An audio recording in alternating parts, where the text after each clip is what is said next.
welcome to another episode of Honest to a Malt with myself, Duncan, and Mike, our famous across the land as Two Birds. How are you, Two Birds? I'm hungover.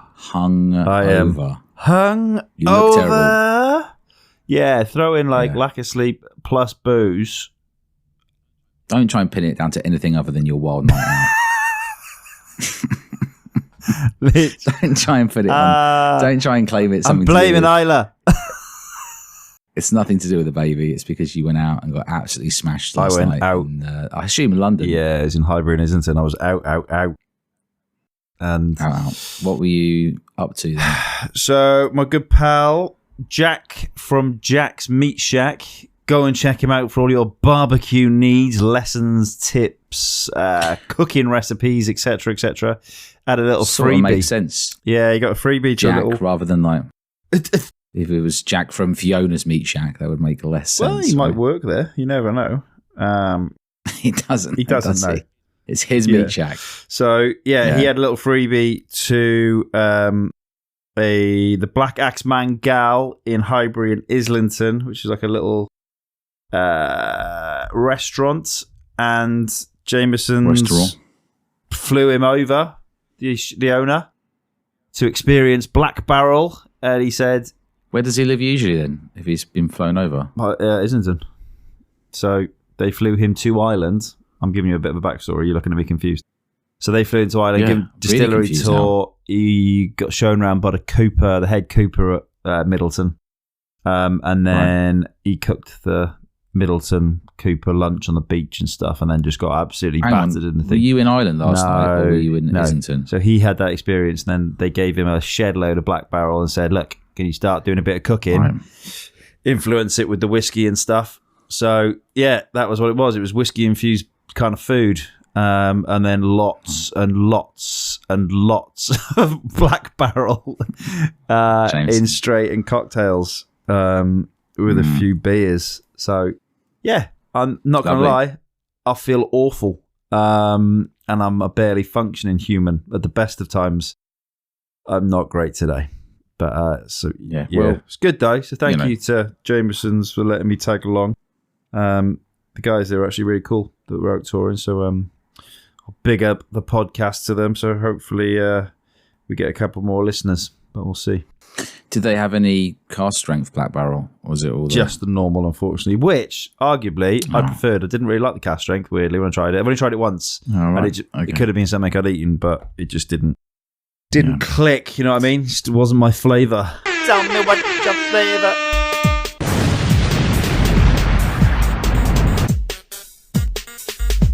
Got a third of a bottle left. Here's what you're going to do, folks. It's got 28 days to go. I got 28 days to know. Because it's slow, then we slow. It's a task we're going to go. It's got 28 days before it's got to go. Did you listen to that pod? Oh no. Did you listen to that pod? Oh no. So it's slow, then we slow. It's a task we're going to go. It's got 28 days before it's got to go. Did you listen to that pod? Oh no. Did you listen to that pod? Oh no. So it's slow, then we slow. It's a task we're going to go. It's got 28 days before it's got to go. 28 more days. Headspace. 1 month to go. Ta ta ta. Michael Henry, third left. Mike and Duncan podcaster. It's Mike's turn now. Come on, 2 foot, step up to the plate.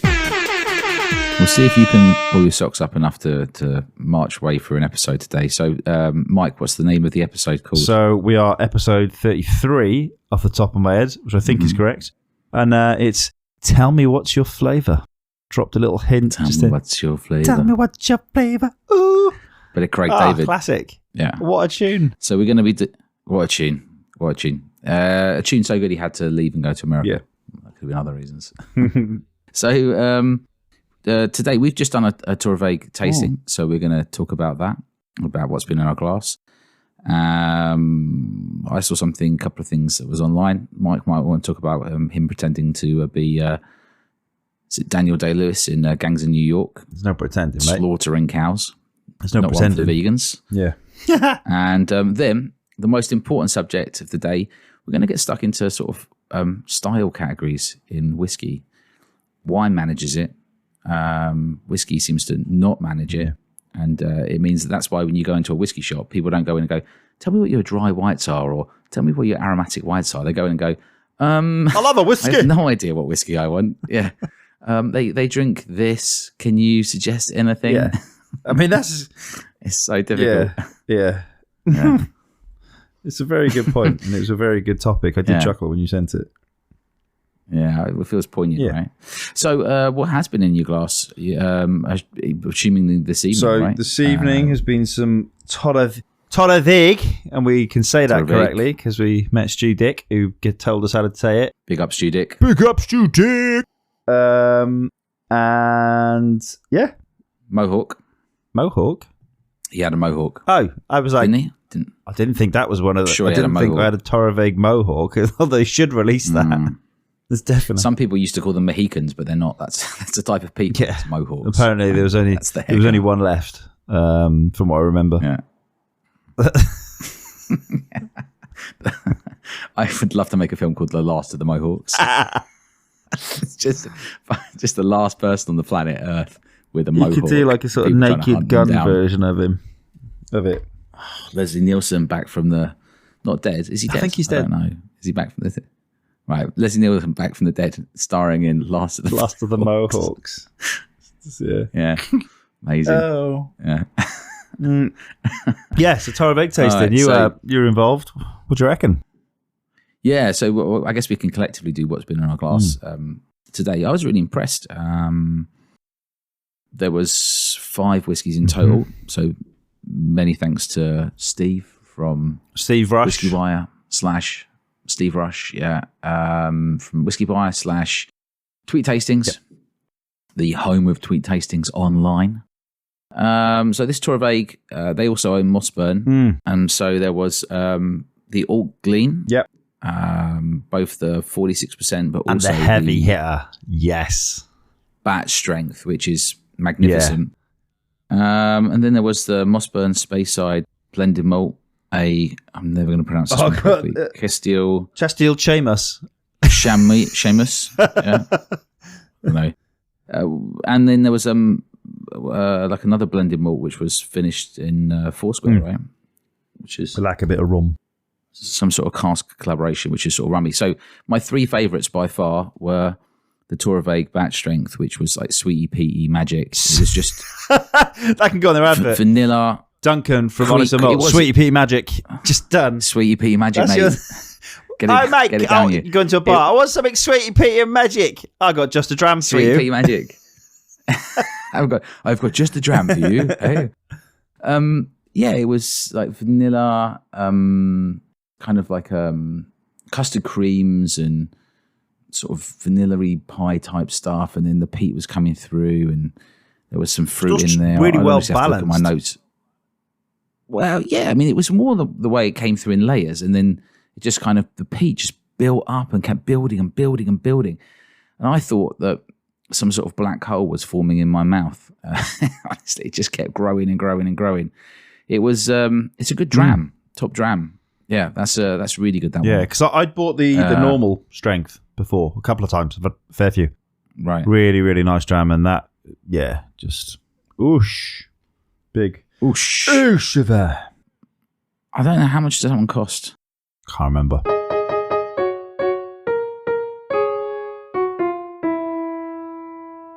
I was impressed that I was able to drink them and didn't have to chew because I am hanging. Hickory smoke. It had. I actually put like baked custard creams, vanilla lemon pie, empty cigar boxes, hickory smoke, salt, peat, brine.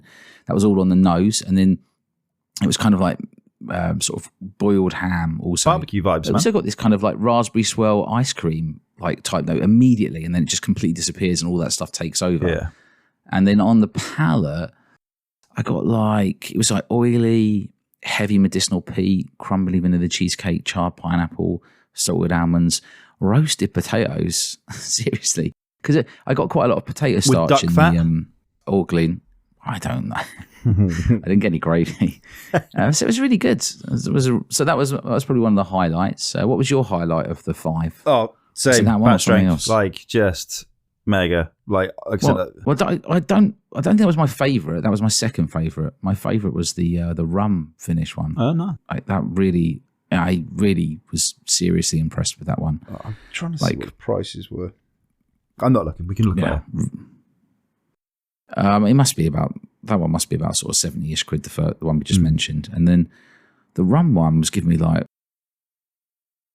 Jamaican ginger cake, rum punch, coconut, pear drops. Was it actually coconut, And or then, you like, just trying to kind be of me? Old actual coconut. It was kind of like effervescent in its taste. It was like old Jamaica ginger beer. It was like warming. Yeah.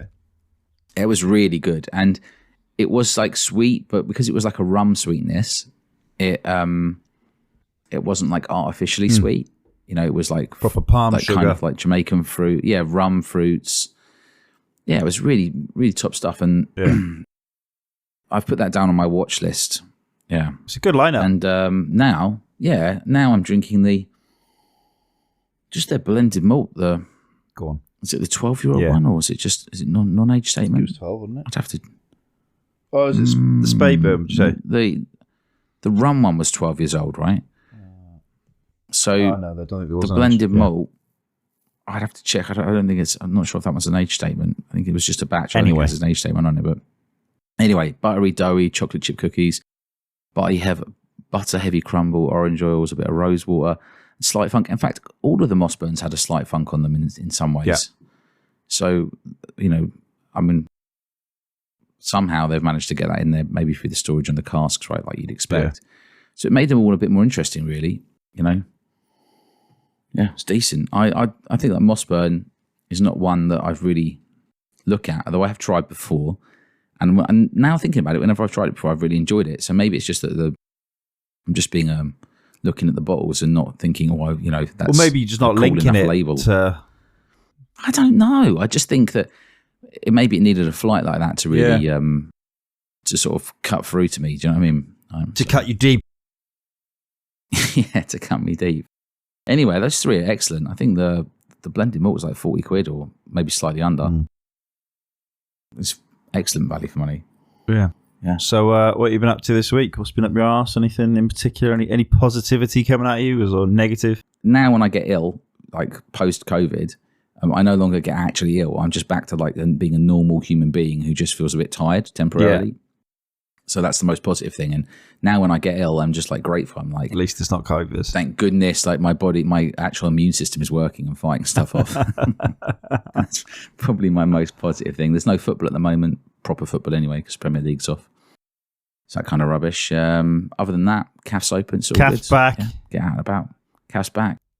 Dog's still getting on my nerves. What to do? Still, it's like I don't need to use, there's like resistance bands. Yeah, I don't need to use them because the dog is just continually pulling my arms. So I switch between the two. It's just like dragging like a sort of 9 kilogram lump. It's not even dragging the 9. It would be easier just to drag a 9 kilogram weight around. Yeah. Because actually he's putting all of his effort into pulling me in the other direction. He's using his I don't know workout. what that equates to in force. Yeah, but he's just always testing my arm. Yeah. Right. So I'll have like toddler on the shoulders. She weighs about 15 kilograms. Dog's pulling me. Then I'll have a school bag on my shoulder. Then Leo did 4 poos today. Mate, he's having you over. 4. And all of them big. Oh, we've been saving him up. I don't know, but it's just too many poos for a small dog. It shouldn't Or be has he possible. got into something he shouldn't have? I don't think so. I'm not sure how he does He's it. under sausage rolls. And then today, probably the highlight of his week was he was moping around looking bored today. So I decided to go to the calf. And as soon as he knew we were going in the general direction of the calf, he got he swagger, tails going. He's like pulling me along. To get my baked potato. He's going to get some sausage. Yeah. What about your week anyway? Been good? Yeah, man. I did as you brought up earlier, did a butchery course. Yeah. And That's a kill. That was amazing. Like, not even just saying it. It was. Can I talk us through it then? What did you actually So do? firstly, it was a birthday present, I think, from Lara from August. And they only do these events maybe twice a year or something. So I think... It's the last birthday present you're ever going to get after your night out last night. In the books. So, yeah. So enjoy it. She went to one of the local butchers who's decent and said, do you do any butchery courses? And he went, no, but we work at one, so we'll put you in touch, blah, blah, blah. Anyway, so turned up, drove through this massive like country estate and down to a little barn, and it's got all the taxidermy on the wall. It's got like amazing little outdoor space, massive table, and then 2 huge butcher's tables with a quarter of a cow on each. And I think there was, I want to say 16 maybe people. So the cow was already cutting up. The cow was already obviously dead. Sorry, we're not obviously cutting the cow because they weigh like a ton. Yeah, just I thought you were hang kill it the cow up. yourself. Yeah, in the fields, just hunt it down, skin it. I had pictures in my mind of you like on the cow's back, like in UFC, like choking it out. Go down. What's that Jim Carrey film? It's one where he fights a cow. I can't remember what you just hanging on his back and then looking over at the referee going, his neck is massive. I could be some time. Right? So walked into this venue and basically was like, this is mega. And he was like, all right, do you want a little sausage? And he had all like sausages and cocktail sticks, and it's all their own sausages that they produce. And that was amazing. I was like, this is a really great space. Like, what do you use it for? He's like, weddings. We do like corporate events. I was like, have you ever had any whiskey tastings? He's like, no, that'd be a good idea. I was like, all right, I know a guy that does barbecue stuff, so we might be able to do some barbecue lessons. And then do a whiskey tasting afterwards. He's like, yeah. I was like, right, yeah, we'll talk after. There's legs in this. Ooh. Literally. Whiskey, meat and mustard. Yeah. Get that done. Get it trademarked. That's the whole evening. Just whiskey, meat and mustard. Yeah, and then you were basically like brought up as a split in half. You each had a quarter of a cow. And then you basically dissected the various cuts from this cow. So I was like taking apart the brisket like with a massive saw, like a machete type knife, a little hand knife. And then you had to like obviously dress all the meat properly, take out the bones out, take all the silver skin off. So somewhere between a scene in Dexter and that scene in Uncle Buck where he eats the biggest bit of beef possible at a restaurant. Yeah. I've told you about my steak story in Texas now. I ate 52 ounce. No, you gave a story about you drinking like 4.5 gallons of milk. Oh, no, that's Canada. Like that. In Texas, I ate a 52 ounce steak with a full plate of sides of barbecue.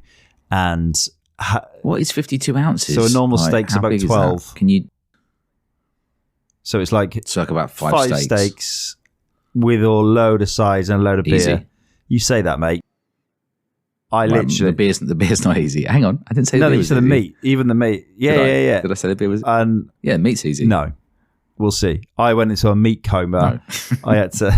So I was in Austin for 2 nights, and I spent one of them in bed trying to will my body to process this meat as quick as it could, so I could. That would have been so embarrassing. You're in America, you haven't got health insurance, you have to pay to get an ambulance, and the cause of it is you too much meat.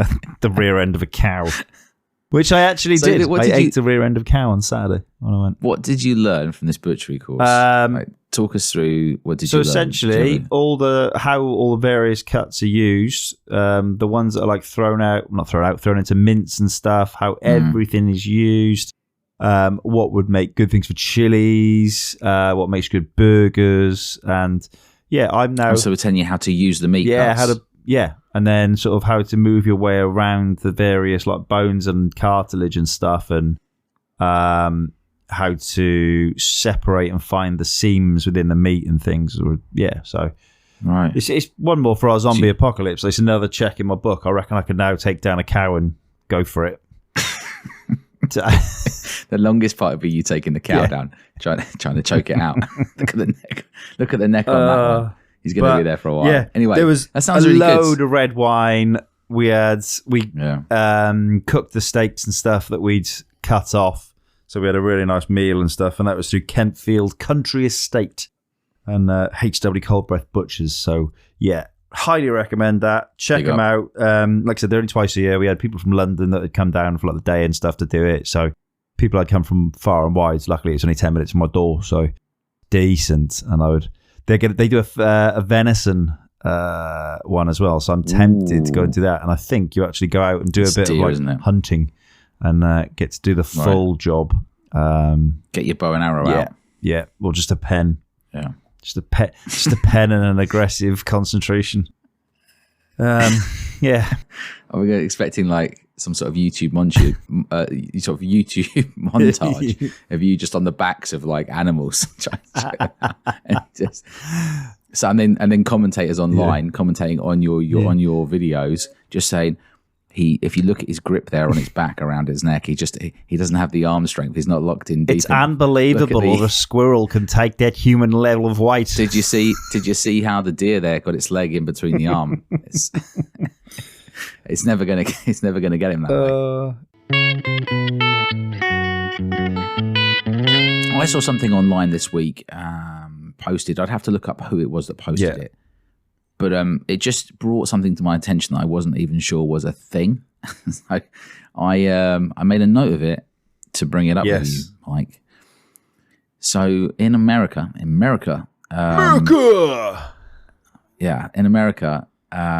they refer to what we call as whiskey. Sometimes, in fact, I'm drinking quite a few of them tonight as light whiskey. It's like a category. I've got a Bunnahabhain and cask strength in this glass. Whiskey. And light whiskey. Wow. And there was just this whole thread of people saying like, they were saying, why would I drink light whiskey? Like it hasn't got any flavor imparted into it. And there was this like one guy like dying on a hill saying, have you ever tried like, 20-year-old refill and stuff like that? It's amazing. There's so much flavor in it. And there's loads of people going, no, I would never do that. There's no flavor in it at all. There's no color, so therefore there's no flavor. And it opened my eyes really to, this whole sort of that's even a thing. I didn't realize that. Just being over here in like England and drinking mostly Scottish whiskey, just this whole notion that light whiskey could be rubbish, which is rubbish, of course, is a thing. Like I didn't realize it. So what's your interpretation of what light whiskey is? Well, but going through the thread of people replying, they were, I looked at the whiskey they supplied, and the person that was defending it was referring to all kinds of cask-aged whiskey, like older cask-aged whiskey, which was just lighter in colour. So they seem to have just kind of like called it its own category as light whiskey, because typically bourbon is, I always have to think, bourbon is darker. It is. So tell me a light bourbon. There is my empty Buffalo Trace bottle looks pretty light. People were just writing stuff like they were saying that's just vodka. Well, I can tell you, might as well just drink vodka. The one we were looking at from the post was the Very Old Goat 21-year-old light whiskey, and essentially, so it was actually called a light whiskey. Yeah, and it's on the bottle. But from what I looked at, I did a bit of research on it, and it said it's basically just, it comes off the stills an even higher level of ABV to take out more fats and stuff, so they can have it at a higher ABV, but it doesn't have the burn effect. And I'm like, that sounds moody. It sounds like a made-up category. So it's just basically cask strength whiskey. So it's like, okay, but we drink lots of cask strength whiskey that's light. So is it the same or not the same? Now I don't understand. There's no clarity to what it is. It just seems that like, I feel like this company's just trying to bring it back. So I know there's a period when whiskey hit is. But the person defending it was saying, they were basically referring to whiskey that we would drink, which is lighter in colour. Yeah, because it's older. Generally, like bourbon cask or refill sherry cask or refill hogsheads, which is 15 years plus, even sort of 12 years, whatever. It doesn't really matter. It could be 10 years old. But the point is, and they were talking about the flavours in parts. So I feel like whilst someone has called that whiskey over there light whiskey, generally the people on the thread were referring to light whiskey. Yeah. I thought it was going to be like low calorie. That's immediately when you said it, like a sort of like Well, I now might have a light whiskey Mossburn Foursquare 12-year-old blended malt, which was terrific. I've got a light whiskey Bunnahabhain cask strength 12. It's not very light. Please don't buy it over there in America and just leave it all here for us. Yeah. Weird though. I shall. It was strange. I want to try and get hold of them just to see what the actual score is. Just that one particularly. Yeah. When someone puts themselves out there to promote light whiskey, you question it, like, what are you on about? What's the point? And bizarre. Maybe I got confused by the thread. So, big topic for the week is, so let me pitch it to you, Mike. Right, picturing myself. Where am I? It's not tasting notes. So we've just been on a tour of vague tasting. Yeah. Big up Torreveg, big up Mossberg, big up Stu Dick. Yeah. It's not tasty notes. Tasty notes are tremendously helpful and a lot of fun to do. Nosing notes, tasting notes, finished notes. Excellent. It's that within, and beer is also really difficult for this, by the way, because beer has so many categories. If you think about it, like beer has wild for number categories. So, but wine's managed it. You have like big red, aromatic white, dry white, sweet white. You know, you can shop for wine knowing what kind of wine you like, generally like light red. Yeah, you can. Yeah. And I messaged you, I text you, and you were like, yeah, red or white. Yeah. and you know, to be fair, or rosé, right? If you mix them, then that's how rosé is made. But I've set us a challenge, and so this is the challenge: is can we get whiskey down to some categories or styles that could be widely used, pan industry, just like you starting to see gilets on the uptake. Oh my God, since you've said that, they're everywhere. They're everywhere. Every bloke in the city on the train when I got the other day was wearing one. And you're just conscious of it. It's like when you buy a car, when you get a car and you didn't notice that car before, and now you own that car. Now it's all you see everywhere. You're like, he's got my car, he's got my car, she's got my car. It was funny because and I saw something on Instagram as well. And it was like, we're in gilet season, and it was just someone in the city of London filming business blokes like strutting around in chinos and gilets. red chinos and gilets. I was like, thank. Red trousers has its own like subreddit as well. Like just people like rocking around in red trousers. I've got a nice like wine coloured pair of chinos that I've only ever worn once to a day at the races where I was trying to look silly, and I just blended in with everyone there. Yeah. Did your posh accent? Yeah. Then you got found out as being from Wales. Wales.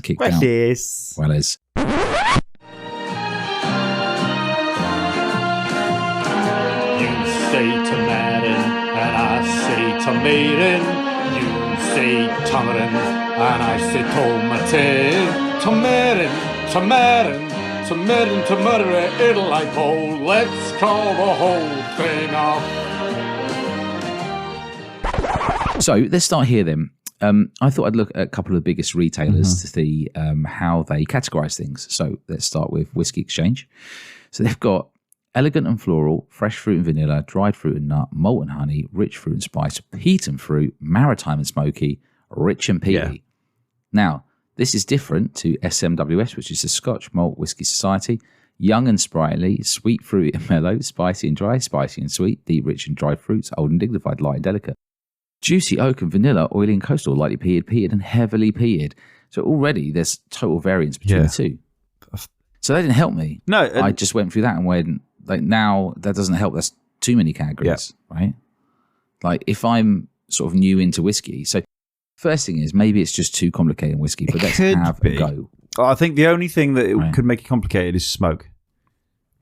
Because that's, if you think, so I've reached for my Charlie's whiskey tray, which is the, can't even remember where I bought it really. It's, I think it was tasting notes. Does that double up for something else, or am I misunderstanding? No. It's literally just a tray where I used to carry my empty glasses and stuff back to the house. Okay. It's got like a weird Charlie's whiskey tray. Charles McLean's tasting notes that he's used over the last. Oh, Charles McLean's tasting notes. Okay, maybe anyhow. So that's how I read it. And they categorize it. So all your sort of different tasting notes, and I was like, well, that's kind of like a good idea because he's broken down all your different tasting notes, and that's kind of something to go on. So he's got what have we got? Fruity, good, grainy, grassy, woody, peaty, winey. Quite simple. And I think everything can kind of with whiskey, because it can be so many different things going on. You'd like to think the overarching tasting note is what you can sort of take out of it, and that's what you'd want to hunt down. That's the category. Yeah. So you like winey, cereal, fruity, floral, peaty, fainty, sulphury, and woody. But that doesn't help you to be able to go and choose something that you like. So the goal here is somebody goes into a whiskey shop and knows kind of what they like, and there's an easy way of the bottles being labelled or categorized so that they can choose which one they want. right? So there's that. There's like the flavor wheel, but there's also the kind of that grid. Have you seen like the 4 square grid, like the 2x2 matrix, which is like smoky at the top, delicate at the bottom, and then light and rich, and it puts all the single malts in it around it, and that to a degree is kind of helpful.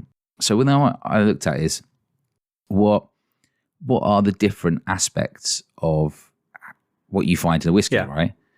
So first one, fluidity. Is it thin? Fluidity. Or oily? Viscosity, yeah. High. It can have a high viscosity or low viscosity, right?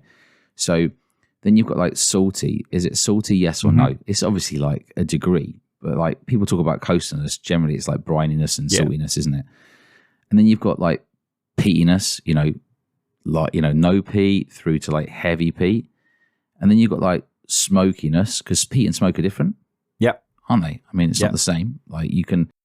Smoke is carbon based, even then, so different peat, different flavors, like completely different. You could have like medicinal peat, Highland peat, but even within wine, you have differences like from regions. But the point is that you'll have a wine which is kind of like heavy and deep, and tannic, right?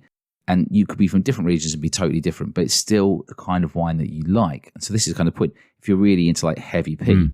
Obviously, heavy peat's a big thing. So you've got smoke, so you've got your sliding scale of smoke. And then this is a really key one, obviously, like sweet to dry.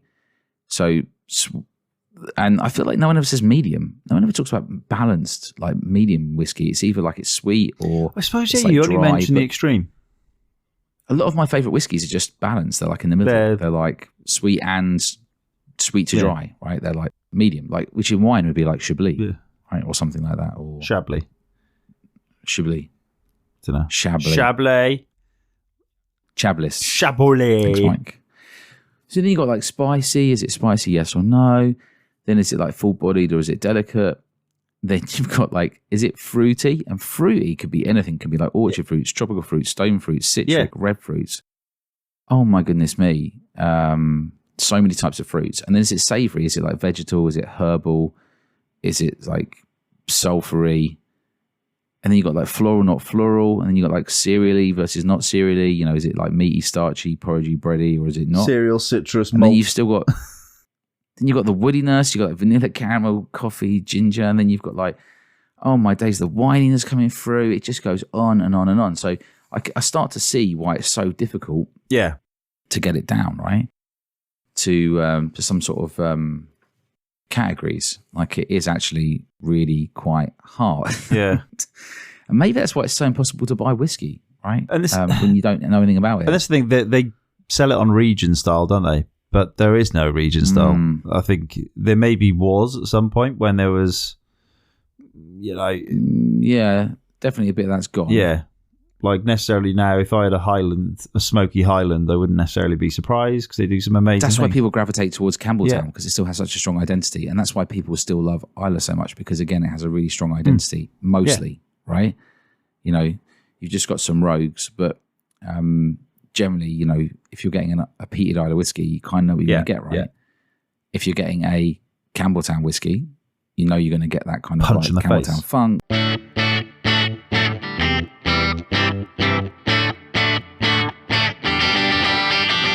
So yeah, but like in Speyside, all kinds of stuff's going on these days, isn't it? Really. So I did chuckle. I saw Becky like, Paskin introducing the weekend's TV to Glen Scotia Victoriana and their faces from people that aren't used to. You can tell anyone used to drinking spirits, let alone sort of like higher ABV stuff. What was it on ITV? Yeah, it's Alan Titchmarsh. Right? She was on there doing something and just their faces when they got into the Scotia from Colt. Really? I was like, a savage. It's like, it's too much for them. Too much, yeah. Like you can't just, this is right having a hit flask and a cocktail. I'm like, you've just mullered those people. Right. So, but was it put into a cocktail? Or was it drunk? No, neat? she drank it neat on there, but she was saying like she would put it into a cocktail and take it out with her for like fireworks night and things. And I'm like, I think if you put an old fashioned into a hip flask, it's going to ruin it. But Yeah. Yeah. Or to me, it's just a waste of space. Why are you diluting something with? You just want a whiskey. You can just I put don't know. enough. Peated whiskey does work in an old fashioned. Yeah, but would you put an old fashioned into a hip flask? No. No, I've never done that because it's all about how it's served in the glass, isn't it? Like it's just gonna. No, I would just have. I just have the whiskey. Yeah. Whiskey can maybe stand like we said earlier. Whiskey can stand up to a hip flask for a few days, and some whiskeys actually get better. So like if you were to put like Jim Beam White Label, like utter drain cleaner, into a hip flask, it'll actually taste better a day later. It just like somehow cleans up the spirit. Is that science? That's Mike Science experiment that you've been through. Is it? That's Mike been signed Science. off 2 PUDs certified. Yeah. You buy a cheap bad whiskey, you put it in a hip flask for a day, and voila! It's magically better. It's taken some of the metal off the inside of your hip flask. Yeah. It's a little bit thinner. Yeah. And so, but rather than tasting metallic, go on, Mike. Well, it's like those copper wristbands that just to con people to make thinking that they feel better. Same thing. Like, it's, it's just influences. Oh my gosh. Do you think anyone's invented like a hip flask that's like wood inside and then you leave your whiskey in it and it just continues to age? I don't know. That's genius. Like an oak inside, oak inside hip flask. Carve. There must be a way now with technology to carve the insides. It just continues to age. So, oh my god, like mind blown, right? Yeah, like a metal outside, oak inside hip flask. Or just all oak.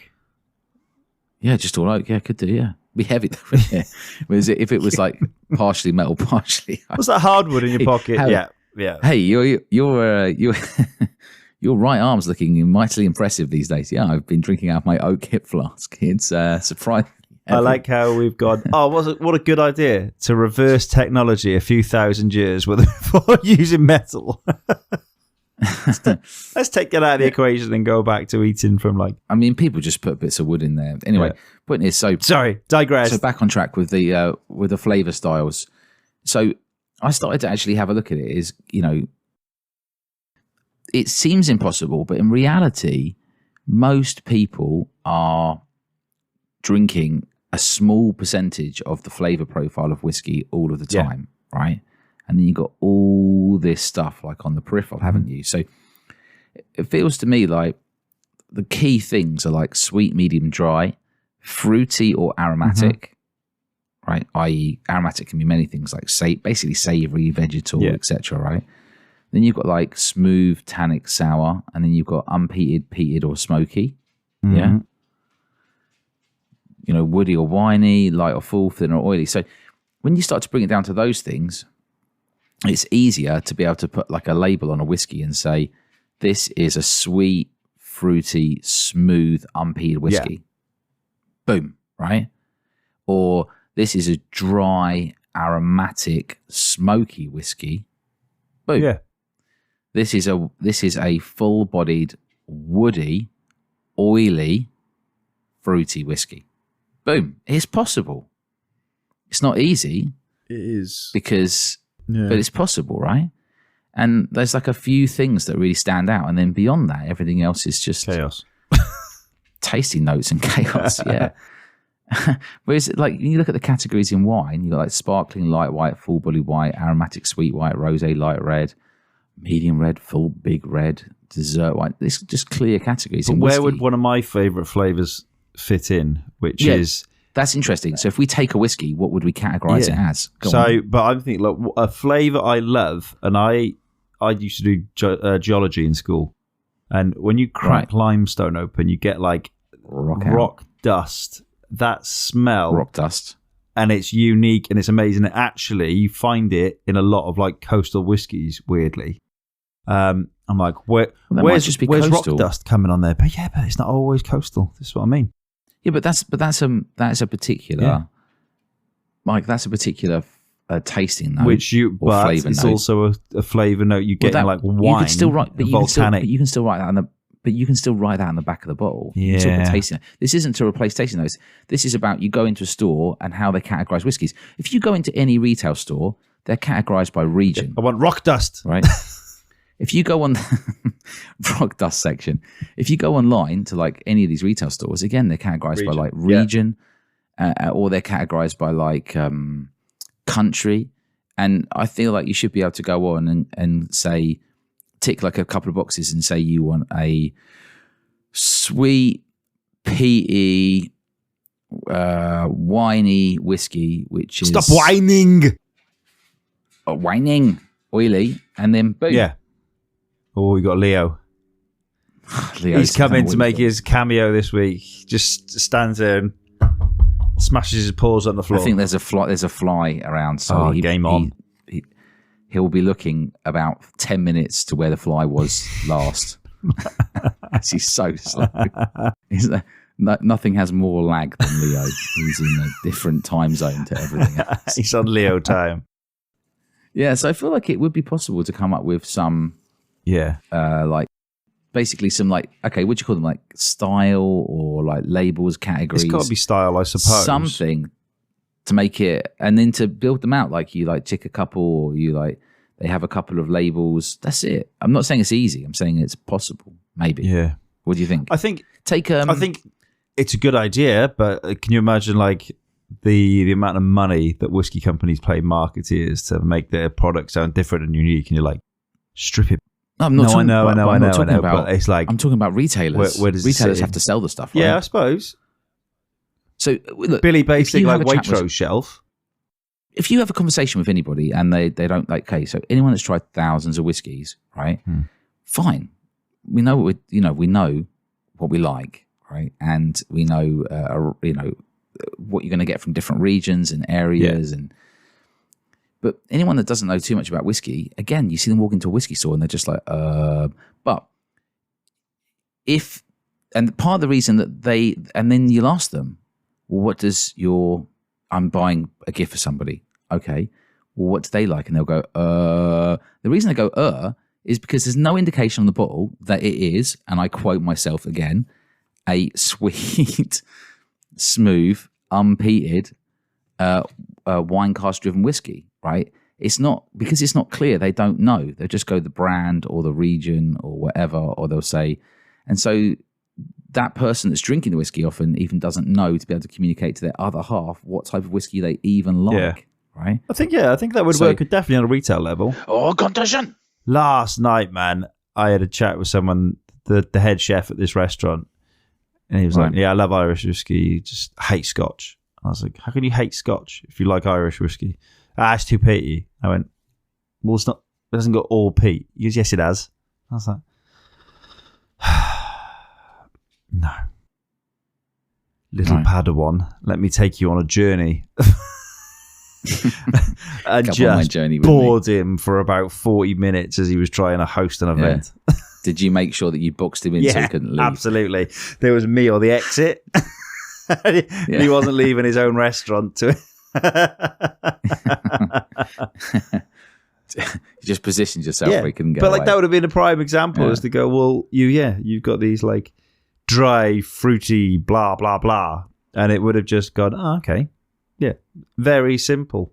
Nice, easy approach. Might just, sway someone that is so stuck in their ways over thinking Scotch is peaty and things like that when they were buying something. Well, I mean, blind jams is another one. We'll be doing blind jams, and often I've come to realise that whilst I like them, a lot of there'll often be like a bourbon cask which is a bit spicy in there, and it'll either be kind of savoury or sweet, right? It's unpeated, so it's unpeated, sweet, spicy. Done. That's it. Done. Or it's unpeated. It's unpeated aromatic spicy or unpeated savoury spicy, whichever way you're going to call it, right? And that's it done. And I'm probably not buying it, So I have to read bottles to see if they say how spicy they say. But the truth is, I actually do like some spiciness, but I only like the spiciness in certain drams, right? So what? Depends. I think we should have government guidelines put on every bottle. Like you do not drink when pregnant. There should be a flavour chart, like you said earlier, but it's like 20 by 20 of just different notes, and they've got to mark X where their flavours are hitting. the industry has tried to count this. This is why almost every bottle now has tasting notes, and almost every retailer has tasting notes, right? And so that solves the problem to a degree. I'm just saying that categories would be simpler, if possible. That's all I'm saying. It's a plea, people. Get on it. Somebody with more time than us. John Lewis, Waitrose, Tesco, someone. Let us know what you think about the whiskey categories. Just tweet us or write us on Instagram. Do you think it's possible to get whiskey categories or whiskey styles down to a few things that the newbie or the person that doesn't drink too much whiskey can actually understand? Or the owner of a restaurant in Highbury, who's been cornered by Mike? Or is this just fantasy, misplaced? Is it unrealism? Whiskey tip Are we just fantasy? in the Twilight Zone. Yeah, just me, like just a dream I had. Shutter Island all over again. Anyway, that's enough for me this week. Thanks so much. Over to you, Mike, to do the summation of the episode. As always, thank you for listening. Follow us on all the socials. We're on all of them. We're even considering making our own one. We've set up our Instagram account recently. That's still only got 2 people on there, which is me and Duncan. So get yourselves over to we Instagram. launched some t-shirts, didn't we? Oh, we did. We can throw that in. You can check it out in the link. We'll put a link in the episode. We've started making some Tumblr Club t-shirts. So have a look if you like it. They're all organic and all that stuff. Trying to make whiskey t-shirts great again. So it'll be a slow uptake, I'm sure. Yeah. But we'll put out a few more t-shirts. I'm sure products. At some point we'll sell one. Because at the moment, Duncan, you're the only customer. yeah. It didn't take that long, to be honest. No, I am going to order some just so we can have a good little spread the word of the almighty honest to a malt. But yeah. Well, we've done it mostly for fun, really. It's just like, I just looked around at whiskey t-shirts and there's just none I want to wear. No. So yeah, you just rely on me for my amazing art ability and talents at manipulating computers. Yeah, me just sending you ideas. We've got some cool ones, actually. Anyway, it's enough. Yeah, so check thank it you. out. Thanks for me. Thanks for listening. And yes, we'll catch you on the next one. Bye.